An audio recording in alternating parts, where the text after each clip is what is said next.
Halo teman-teman, welcome back to Nulis Jurnal. Gua Daniel dan kali ini gua sendiri karena tidak sedang bersama-sama dengan Mikta tentunya. Dan kita mengucapkan dari Nulis Jurnal selamat tahun baru untuk semua teman-teman. Selamat tahun baru 2022. Semoga di tahun ini ada banyak hal-hal yang baik yang bisa terjadi, dan juga khususnya mungkin dalam bidang publikasi, dalam bidang penelitian, teman-teman bisa lebih sukses, lebih berhasil dalam mempublikasikan semua riset yang teman-teman lakukan. Dan kita akan tetap berbagi ke teman-teman. Maaf, kita sudah cukup sekian lama tidak berbagi dengan teman-teman, dan kali ini kita mau berbagi tentang satu hal yang praktis, khususnya ini diharapkan bisa berguna kepada teman-teman yang sedang menempuh studi S2, dan kita akan membahas soal proposal penelitian. Dan di video kali ini kita akan berfokus kepada bab 1, yaitu latar belakang. Nanti di video-video berikutnya kita akan membahas tentang bab 2 dan juga bab 3 dan seterusnya. Dan ini diharapkan bisa membantu teman-teman dalam penulisan proposal penelitian atau penulisan laporan tesis yang akan teman-teman master lakukan. Dan ini di video kali ini saya akan berbagi beberapa hal yang saya temukan dari beberapa proposal penelitian atau bab 1 yang saya temukan dari teman-teman S2 yang sudah saya kolek dari beberapa sumber.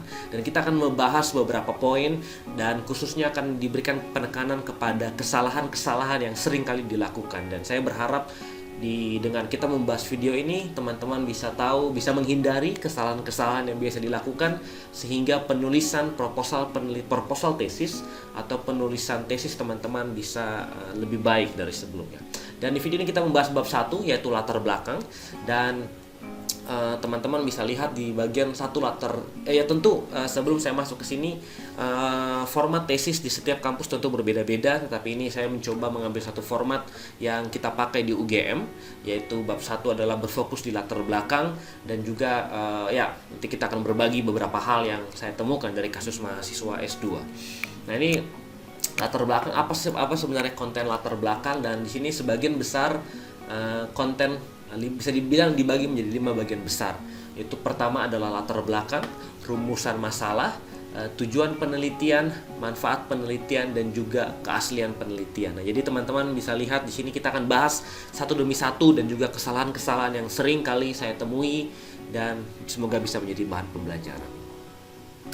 Nah, ini poin pertama yang saya ingin tekankan. Sini teman-teman bisa baca satu contoh di bagian latar belakang. Di sini ada cukup panjang ya. Ini tidak semuanya saya tampilkan, cuma kurang lebih 4 ya. Ini di contoh paling kiri ini dari seorang mahasiswa, dan di sini ada 3 paragraf, lalu di sebelah kanan itu dari mahasiswa yang kedua. Dan poin saya sebenarnya adalah, jika teman-teman rutin mengikuti video-video kami selalu menekankan bahwa kita perlu menulis segala sesuatu dengan ringkas dan padat gitu ya. Jadi ringkas, padat, atau berisi. Jadi tidak perlu basa-basi. Nah, teman-teman bisa lihat contoh di sini yang sebelah kiri. Ini box yang ada di sebelah kiri. Pertanian menjadi salah satu mata pencaharian.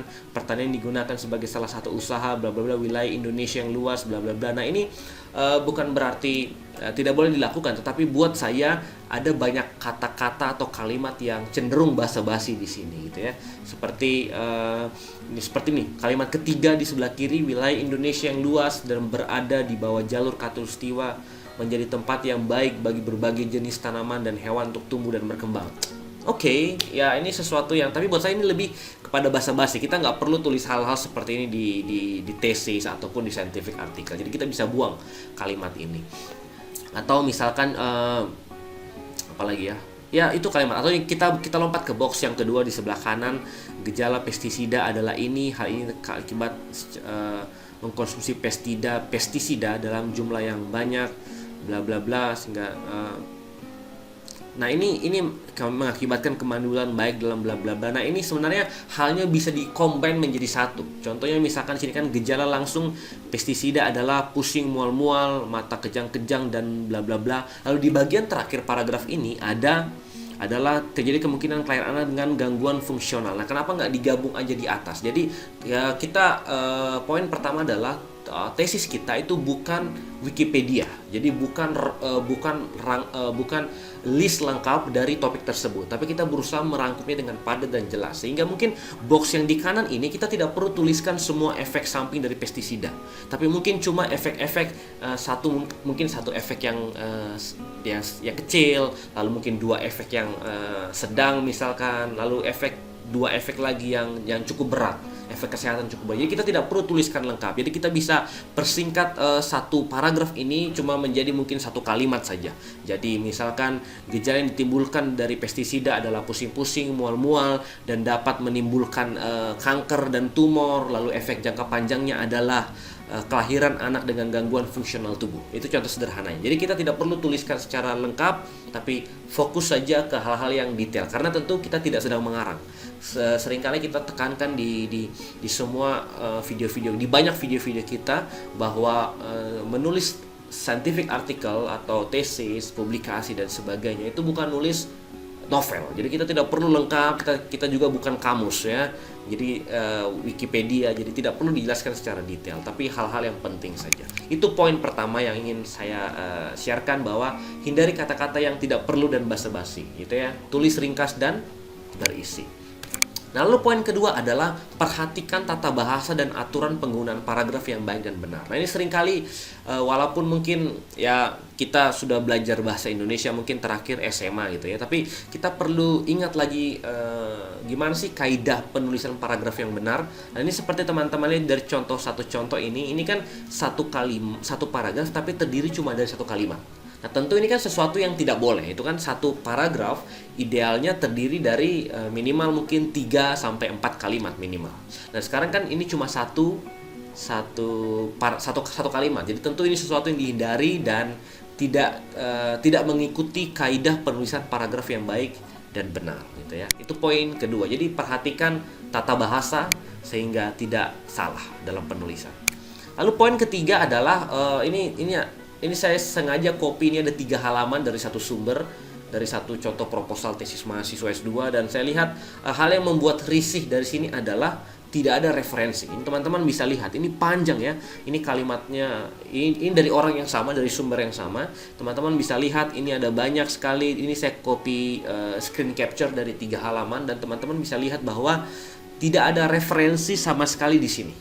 Nah, ini sesuatu yang tidak boleh. Ya, tentu ide yang kita dapatkan itu dari luar. Jadi referensi adalah wajib. Nah, kalau saran dari saya, memang tidak ada aturan baku, tetapi minimal satu referensi atau sitasi per paragraf. Atau walaupun sebenarnya dalam penulisan, kalau teman-teman mau masuk ke scientific article, itu sesuatu yang dalam di introduction, di bab 1 ya, latar belakang introduction itu satu paragraf, satu sitasi itu mungkin sesuatu yang kita nggak hindari, saya nggak akan lakukan juga. Minimal satu paragraf tuh 2 sitasi, 2-3 sitasi gitu ya. Karena tentu ide-ide yang kita dapat itu bukan ide pure dari kita, tapi dari ide-ide orang lain, tulisan orang lain, atau mungkin dari textbook. Jadi itu harus kita perhatikan. Jadi minimal saran dari saya untuk tesis adalah, atau untuk proposal tesis, minimal 1 referensi per paragraf. Itu kalau buat saya itu hukumnya wajib ya. Kalau bisa lebih banyak silakan. Lalu hal keempat yang ingin saya bahas ini adalah, nah, penulisan gaya bahasa. Tadi sebelumnya kita bahas soal tata bahasa. Nah, sekarang kita penulisan gaya bahasa. Nah, dalam scientific article, tesis, jurnal dan sebagainya, itu gaya bahasanya harus formal, lalu berbau saintifik dan netral. Ini saya kasih contoh beberapa hal. Di contoh nih, satu di bagian latar belakang ada kalimat yang tidak lekang oleh waktu. Ini kan kalimat yang ibaratnya tidak formal. Ini kan semacam lagu ya. Ada tambah lagi bagaimana tidak. Ini kayak kalimat-kalimat lagu. Mungkin penulisnya mahasiswa ini seorang yang sangat puitis ya. Itu sesuatu yang ya nggak bisa kita hindari. Tetapi penting bahwa saintifik itu bahasanya harus formal dan saintifik gitu ya. Tidak ada kalimat-kalimat puisi yang berbau puisi yang seperti ini. Atau ada kalimat ini menyicil terjadinya perubahan iklim ekstrim pada kemudian. Ya, ini secara konteks bahasa juga sudah salah gitu ya. Pada kemudian apa ini, tapi ada kata-kata menyicil ya, atau ada kalimat di bawahnya lagi merupakan perbuatan terhadap climate change yang telah dicicil oleh pendahulu. Ini kan kalimat yang saya paham, tetapi dalam kalimat scientific ini kurang formal, kurang berbau sains gitu ya. Jadi kurang formal lah ya. Jadi perlu diubah. Atau ada kalimat yang berikutnya ini contoh yang kedua, dituliskan deklarasi sangat tegas pada Agustus 2021. Nah, ini saya tekankan bahwa penulisan scientific article itu harus netral. Hindari kalimat berbau sentimental seperti ini, sangat tegas. Sangat tegas itu kan sesuatu yang ibaratnya susah diukur.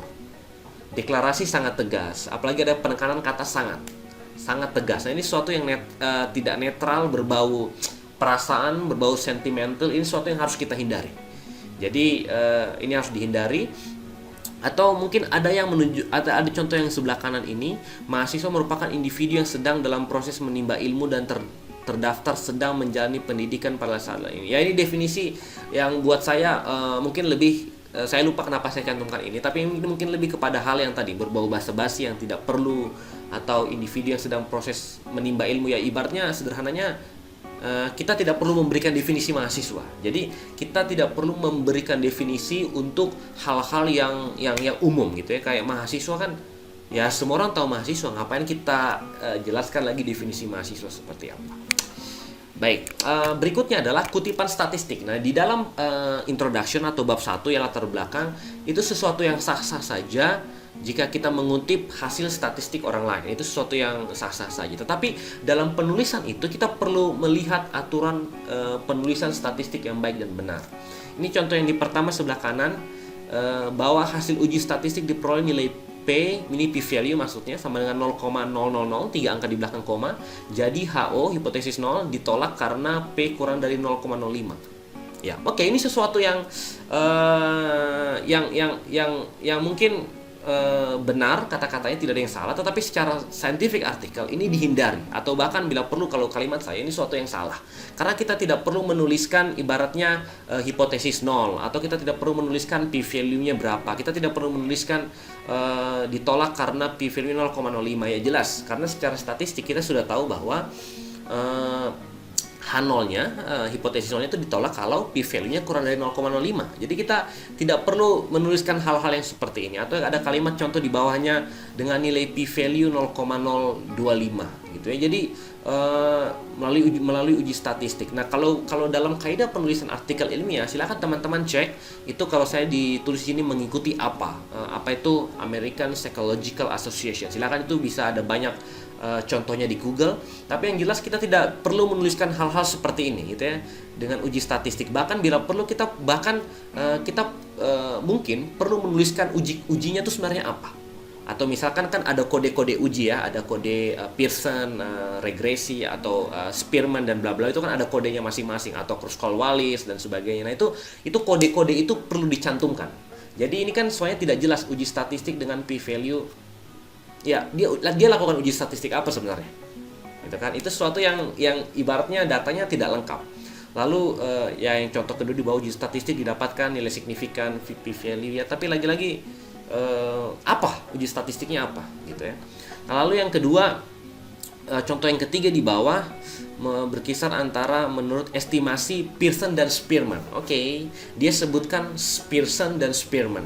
Tetapi poin dari saya adalah pertama, Spearman ini kalau teman-teman baca konteks kalimatnya, teman-teman akan mikir seperti ini. Di Milan dengan konsentrasi PM2,5 yang memiliki korelasi yang positif. Jadi dia mencari korelasi antara particulate matter ya, dengan kualitas udara dengan kasus COVID. Lalu dia tuliskan Spearman dan Pearson. Sekarang kan secara logika jika dia cuma bisa memilih antara Pearson dan Spearman, tidak bisa dua-duanya, betul kan ya? Karena kan kalau dia tidak bisa mengikuti kaidah-kaidah Pearson, otomatis dia harus pilih Spearman. Nah, tetapi kenapa di sini dia menuliskan Pearson dan Spearman? Itu yang juga kita bertanya sebagai seorang statistik, kenapa gitu loh. Ya kalau Pearson aja, kalau Spearman aja, nggak perlu dikombin antara dua ini. Nah, itu sesuatu yang kita perlu kritis juga. Lalu kemudian dituliskan juga, kita perlu cantumin juga p-value-nya apa. Ya walaupun sudah dibilang ada korelasi yang positif, ya kalau korelasi yang positif, kalau sudah disebutkan korelasi yang positif, bahkan mungkin kita tidak perlu sebutkan p-value. Karena sudah jelas kalau korelasinya positif, artinya p-value-nya kurang dari 0,05. Gitu ya. Jadi kita mungkin di konteks ini kita mungkin tidak perlu menuliskan p-value-nya. Tapi tadi poinnya adalah Pearson dan Spearman Kenapa kita perlu lakukan dua itu sekaligus? Seharusnya kan cuma pilih satu. Nah, jadi aturan-aturan kaidah statistik seperti ini, teman-teman perlu merefer kepada apa?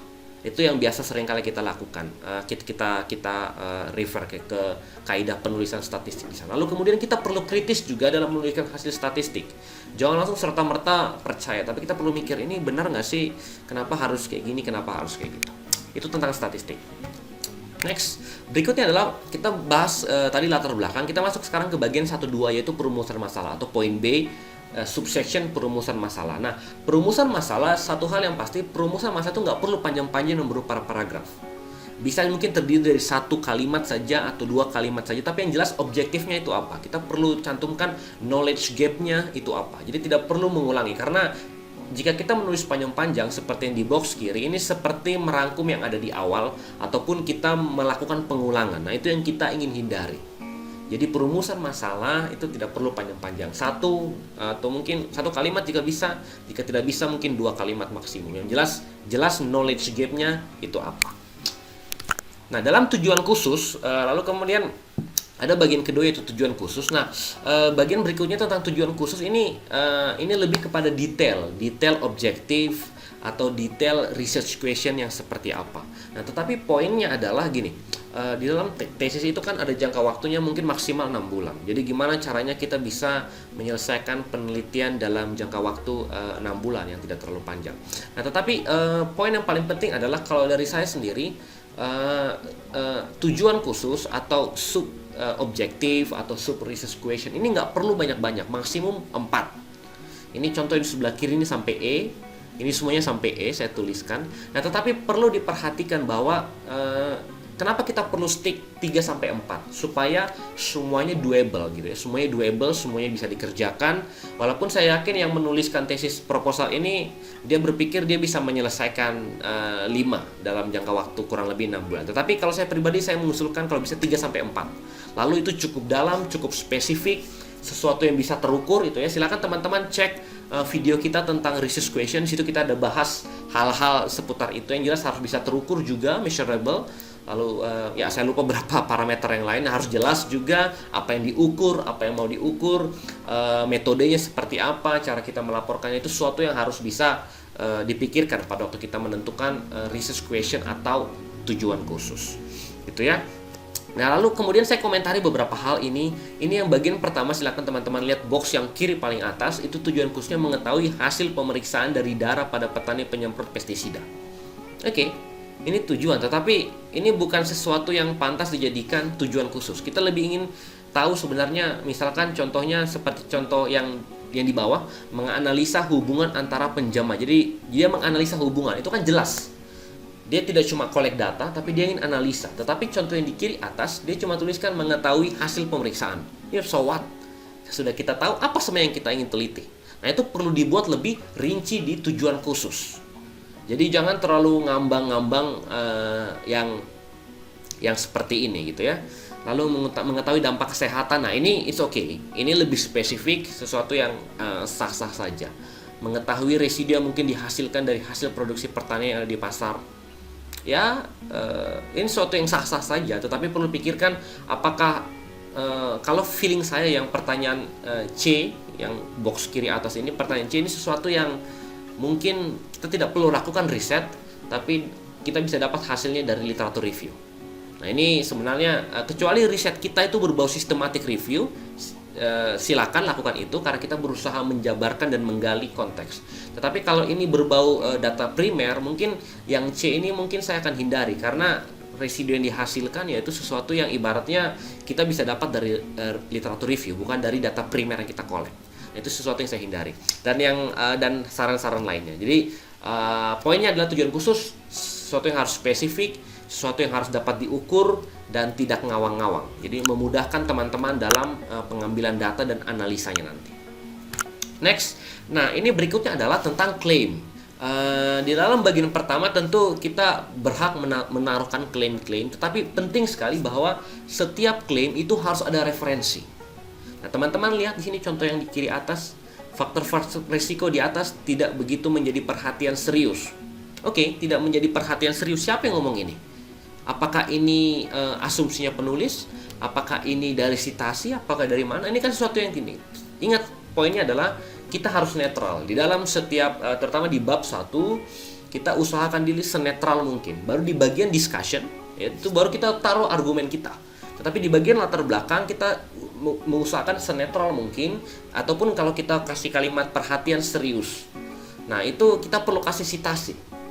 Supaya kesannya bahwa penulisan ini bukan dari kita. Jadi klaim serius ini bukan dari kita, tapi dari sitasi. Atau bagian kalimat kedua ini menarik. Pada umumnya petani tidak begitu memperhatikan prosedur penggunaan yang baik. Tahu dari mana? Apakah ini klaim penulis, pengalaman pribadi penulis, atau sumber sitasi, atau bagaimana? Ini sesuatu yang kita hindari. Kan dibilang petani tidak begitu memperhatikan. Ini bisa digugat. Ini petani kalau nggak setuju kan bisa gugat. Ini siapa yang ngomong ini? Nah, itu sesuatu yang karena tidak disitasi kita nggak bisa trace back ini siapa yang ngomong. Atau kalaupun ini asumsinya penulis, nah penulis perlu menghindari, atau kalimat saya tidak perlu menulis hal-hal yang berbau klaim yang seperti ini tanpa sitasi. Atau mungkin ini kalimat yang kita box yang di bawahnya, permasalahan kualitas air sungai muncul dikarenakan rendahnya kesadaran penduduk. Nggak ada sitasi. Siapa yang ngomong ini? Apakah ini klaim penulis? Apakah saya bisa percaya klaim penulis? Tentu kan nggak bisa. Ya, jadi tidak ada data, ya mungkin ada datanya di sini, tapi lagi-lagi tidak ada sitasi. Jadi hindari klaim-klaim yang berbau sitasi atau personal opinion yang tidak ada sitasi. Itu sesuatu yang harus kita hindari. Next, implikasi penelitian. Nah, ini sesuatu yang bagi saya penting sekali. Jadi teman-teman perlu berpikir implikasi penelitian teman-teman itu apa. Jadi pastikan bahwa penelitian teman-teman itu bermanfaat dan berguna. Gak cuma ending di repository ibaratnya. Nah, itu sesuatu yang perlu dipikirkan. Ini saya kasih beberapa contoh ini yang agak sedikit ngawang. Yang pertama, menambah cakrawala berpikir dan menumbuh kembangkan kreativitas. Ini sesuatu yang abstrak. Tidak ada manfaat praktis ibaratnya. Atau di contoh yang kedua, menambah wawasan dan ilmu pengetahuan. Wawasan dan ilmu pengetahuan. Ya, memang semua penelitian itu menambah wawasan, tapi ini kan sesuatu yang sangat-sangat general dan tidak aplikatif atau tidak grounded ya, sesuatu yang sangat ngawang buat saya. Atau contoh yang ketiga ini, menambah referensi dan bahan pembelajaran. Apakah kita melakukan penelitian untuk menambah referensi atau menambah bahan pembelajaran? Ya, tapi kecil manfaatnya. Tentu kan tujuannya bukan itu. Nah, jadi silakan pikirkan implikasi-implikasi atau manfaat yang praktis. Nah, teman-teman bisa buka video-video kita yang lain. Sebelum-sebelumnya saya kira ini sudah dibahas cukup banyak di video kita tentang implikasi dari suatu penelitian. Nah, bagaimana kita membahasakan itu, bagaimana cara kita memikirkan implikasi dari penelitian kita sehingga tidak terlalu ngawang-ngawang, manfaatnya tidak terlalu textbook, tidak terlalu abstrak gitu ya, imajiner dan sebagainya. Nah, ini tentang kebaruan penelitian. Nah, tentang kebaruan penelitian ini sebenarnya yang perlu ditekankan adalah kita tidak perlu tulis lengkap bedanya kita dengan yang lain apa, tetapi kita perlu, saya agak sedikit ralat yang tadi. Dalam kebaruan penelitian kita perlu berpikir kebaruan kita itu apa, tapi fokus saja ke hal-hal spesifik yang membuat penelitian kita itu berbeda apa. Lalu kemudian pikirkan yang kedua. Poin yang kedua adalah berbeda belum tentu memberikan nilai tambah terhadap ilmu pengetahuan. Itu yang perlu dipikirkan. Jadi, misalkan saya tambah satu variabel yang baru, tapi apakah penambahan variabel ini akan memberikan dampak yang cukup signifikan terhadap ilmu pengetahuan? Nah, itu perlu dipikirkan. Jadi, kita pindah lokasi. Misalkan dulu lokasinya ada di Jakarta, sekarang kebaruannya adalah dibandingkan penelitian sebelumnya kita melakukan di Jogja. Nah, apakah itu akan menambah sesuatu yang bermanfaat bagi ilmu pengetahuan? Nah, itu sesuatu yang perlu dipikirkan oleh teman-teman sehingga ibaratnya dalam menuliskan kebaruan itu bisa lebih bermanfaat, implikasinya lebih bagus lah dibandingkan penelitian-penelitian sebelumnya. Lalu kemudian tuliskan secara singkat. Ini nggak perlu seperti box yang ada di tengah ini. Dia tuliskan panjang lebar, bla bla bla bla bla. Nah, itu nggak perlu dituliskan sepanjang itu. Tapi lebih kepada singkat saja. Apa yang membuat ini berbeda? Apa yang membuat penelitian ini spesial dibandingkan penelitian yang lain? Atau apa yang membuat orang ibaratnya wajib membaca penelitian Mas dan Mbak, teman-teman semuanya, dibandingkan penelitian yang lain. Nah, itu perlu dipikirkan di bagian kebaruan atau novelty. Nah, silakan baca lagi video-video kita yang sebelumnya tentang novelty, mencari ide penelitian. Kita ada satu video khusus tentang itu, kita bahas dalam gimana cara menemukan novelty dari suatu penelitian atau riset. Nah, ini kejelasan kalimat. Nah, ini kejelasan kalimat sesuatu yang sangat tadi berhubungan dengan tata bahasa.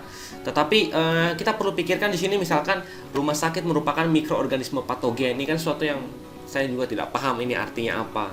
Atau box yang kedua, pada saat pandemi tenaga kesehatan sangat diperlukan karena tenaga kesehatan lebih memahami cara memutus rantai penularan. Ya, ini sesuatu yang ya semua orang paham. Cuma buat saya mungkin tidak perlu dituliskan lebih ke konteks bahasa basi. Nah, ini tujuan umumnya lebih jelasnya yang dibawa, menganalisis pencemaran udara dari komponen PM10 terhadap kesehatan. Menganalisis, saya paham konteksnya, tetapi secara kaidah kan nggak benar. Menganalisis pencemaran udara dari komponen terhadap kesehatan, itu kan suatu yang secara tata bahasa nggak benar. Mungkin yang benar adalah menganalisis dampak pencemaran udara terhadap kesehatan. Jadi dia kurang satu kata, menganalisis dampak. Tapi kalau menganalisis pencemaran terhadap, itu secara konteks bahasa agak kurang lengkap. Atau ini contoh judul yang di atas, analisis implementasi WOS dengan pemenuhan standar pelayanan rumah sakit. Apa artinya ini ya? Ini saya juga nggak paham arti judulnya ini apa. Jadi ini perlu diperhatikan, apakah jangan kita nulis sesuatu yang ngasal, yang ibaratnya kita juga orang lain bahasa itu nggak paham maksudnya ini apa. Typo. Nah, ini ada banyak typo. Ini yang sebelah kiri ditambah lagi berdasarkan data ini suatu yang benar ini berdasarkan data ini. Atau di ini ada banyak ini juga typo, atau ada huruf-huruf yang beda size-nya, ini kan kelihatan.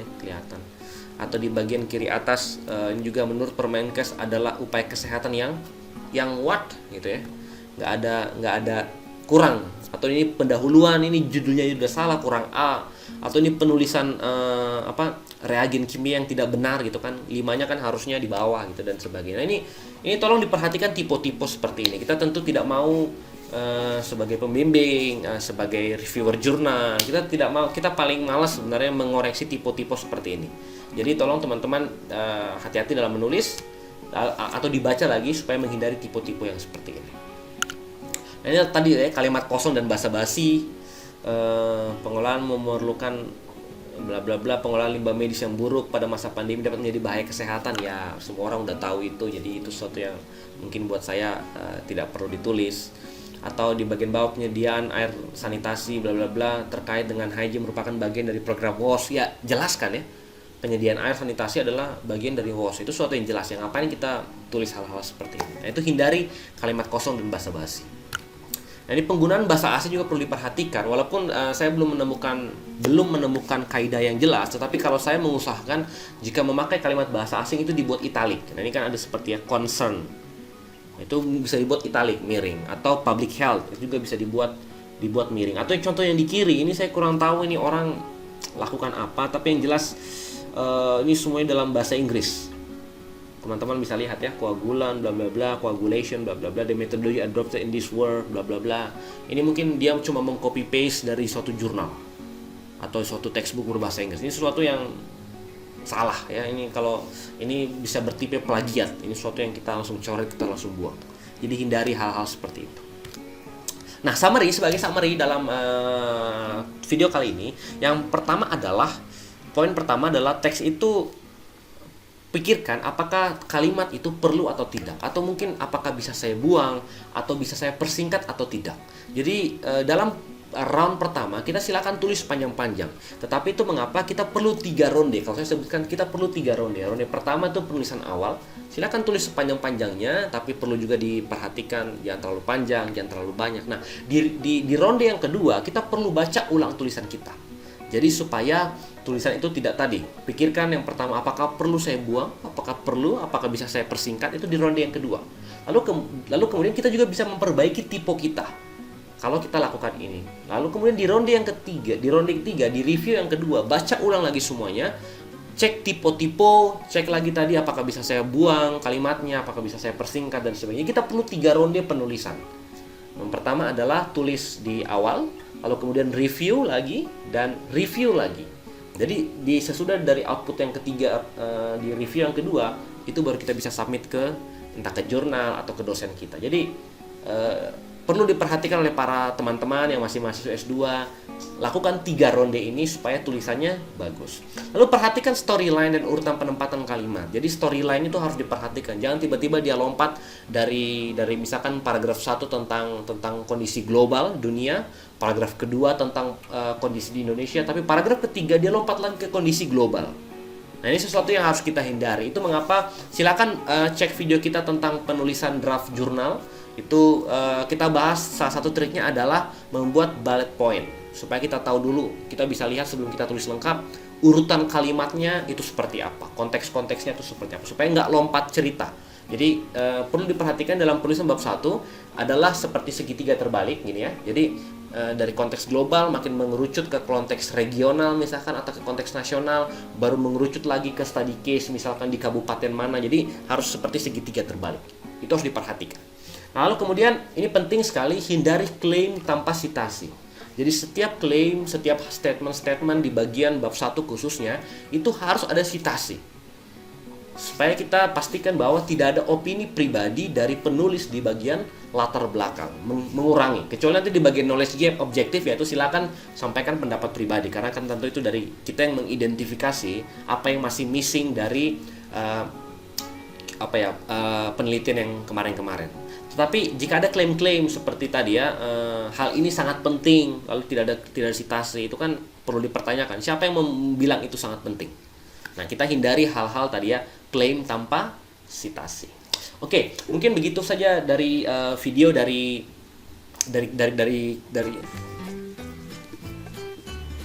Oke, mungkin gitu saja video tentang bab 1 ini. Semoga bisa bermanfaat buat teman-teman. Dan satu harapan kita, terusnya untuk mahasiswa S2, teman-teman bisa lebih mahir dan lebih baik lagi dalam menyusun bab 1 proposal tesis ataupun tesis teman-teman, yaitu tentang latar belakang. Semoga kesalahan-kesalahan yang sudah saya sampaikan tadi itu semoga bisa jadi pembelajaran buat teman-teman sehingga bisa menghindari kesalahan-kesalahan yang sama. Oke, sekian video untuk kali ini. Jika teman-teman suka dengan semua video-video kita tampilkan, silakan share ke orang, silakan like juga, subscribe juga channel YouTube kita, bisa follow juga Instagram kita Nulis Jurnal. Lalu kemudian ya share ke orang. Jika ada komentar, jangan sungkan. Jika ada pertanyaan, jangan sungkan, silakan tanyakan langsung di kolom komentar. Kita akan mencoba menjawab. Atau jika ada hal-hal topik diskusi yang menarik, silakan infokan kita juga dan kita bisa sampaikan di video-video kita yang lainnya. Oke, sekian dari saya. Sampai jumpa di video-video kita lainnya. Sukses untuk penulisan jurnalnya, penulisan tesis, penulisan proposal penelitian, dan semoga di tahun ini semuanya bisa semakin sukses, bisa semakin lebih baik dari tahun-tahun sebelumnya. Oke, bye-bye. Sampai jumpa di video yang lain.